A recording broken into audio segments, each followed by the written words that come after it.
এটা কেন করলে এরকম মোহনবাগান? কেন করলে এরকম বিশ্রী সিচুয়েশনে বাংলার ফুটবলকে আর ইন্ডিয়ার ফুটবলকে ছেড়ে কেন চলে গেলে? হ্যাঁ, জবাব দাও মোহনবাগান, জবাব দাও। একদিকে এত এত ছেলেরা, এত এত দর্শকেরা, এত এত লোকেরা বসে আছে শুধু মোহনবাগানের দেখবে বলে, মোহনবাগানকে দেখবে বলে। মোহনবাগানের তারা আপ্রাণ ভক্ত, আজীবন ভক্ত। কারা বসে আছে কর্মকর্তাদের? হ্যাঁ, গোয়েঙ্কা, সঞ্জীব গোয়েঙ্কা, উনিও এরকম কাজ যদি করে থাকেন কেন করলেন? প্লিজ, প্লিজ বলছি, বাংলার ফুটবল নিয়ে ছেলে খেলা করবেন না প্লিজ। অসংখ্য অসংখ্য ছেলেরা বসে আছে, অসংখ্য অসংখ্য নিউ ট্যালেন্টস উঠে আসছে, অসংখ্য অসংখ্য দর্শকেরা বসে আছে। আর বাইরে, বাইরে পুরো ভারতবর্ষে, পশ্চিমবঙ্গ ছেড়ে ভারতবর্ষে ছাড়ুন, সারা বিশ্বে মোহনবাগানের একটা আলাদা প্রেজ আছে। এটাকে নষ্ট করে দেওয়া হলো, নষ্ট করে দেওয়া হলো। এই বছর সিম্পলি ভয় পেয়ে মোহনবাগান যায়নি। একটা এত বড় শতাব্দী প্রাচীন ক্লাব এরকম করতে পারে? এরকম করতে পারে?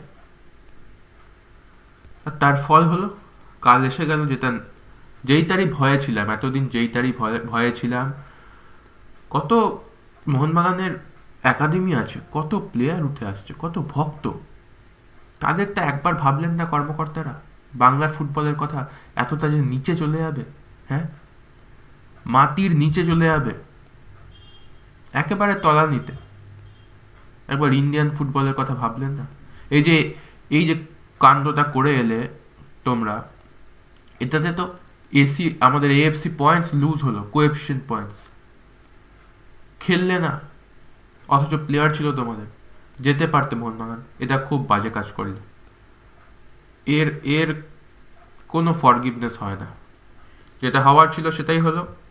এএফসি থেকে জানানো হয়েছে যে দু 2025-26 মানে 2027-28 অব্দি যতগুলো এএফসি কম্পিটিশন হবে মোহনবাগান কোয়ালিফাই করতে পারবে না। Mohun Bagan is band, is band. খুব খারাপ লাগে ভাবলে, কারণ জেনারেল আমি একটা বাংলা ছেলে, বাংলার ফুটবল ভালোবাসি, উন্নতি করতে চাই বাংলার ফুটবলকে নিয়ে। এরকম ঘটনা ঘটলো। এএফসি থেকে যেটা জানানো হয়েছে, মোহনবাগান সুপার জায়ান্ট পরবর্তী এএফসি ক্লাব প্রতিযোগিতায় অংশগ্রহণের জন্য অযোগ্য ঘোষণা করা হয়েছে।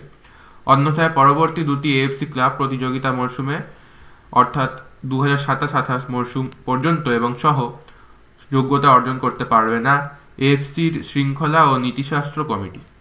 এটা জানানো হয়েছে। আর upset, I am totally upset. এটা ভাবা যায় না যে মোহনবাগানের মতো একটা ক্লাব এটা করতে পারলো। কি আর করা যেতে পারে? 48 লাখ ফাইন দিতে হবে। এটা এবার মোহনবাগান আর মোহনবাগানের কর্মকর্তারাই বুঝবে। তবে এটা ভালো করতে পারলে না, এটা খুব খারাপ করলে মোহনবাগান। আর তোমরা, তোমাদের কথা তো আমি বলবোই, কেননা তোমরা হাজার হোক একটা তোমাদের সিগনিফিক্যান্ট কন্ট্রিবিউশন রয়েছে in the Indian sports category, not only football, also sports. তো উন্নতি তো করবেই তোমরা, উন্নতির পথেই তোমরা চলমান, কামব্যাকও করবে। তবে জিনিসটা খুবই লজ্জার হলো। এটার ব্যাপারে আমি হাত জোর করে বলছি, খুব লজ্জার ব্যাপার। বাংলার ফুটবলকে তোমরা নিচে দেখালে, আর কিচ্ছু না। তোমরা নিম্ন করে দিলে বাংলার ফুটবলকে, তোমরা নিম্ন করে দিয়ে ভারতীয় ফুটবলকে, তোমরা নিচু মানসিকতা দেখালে। আর আমি এগোতে চাই না। ধন্যবাদ।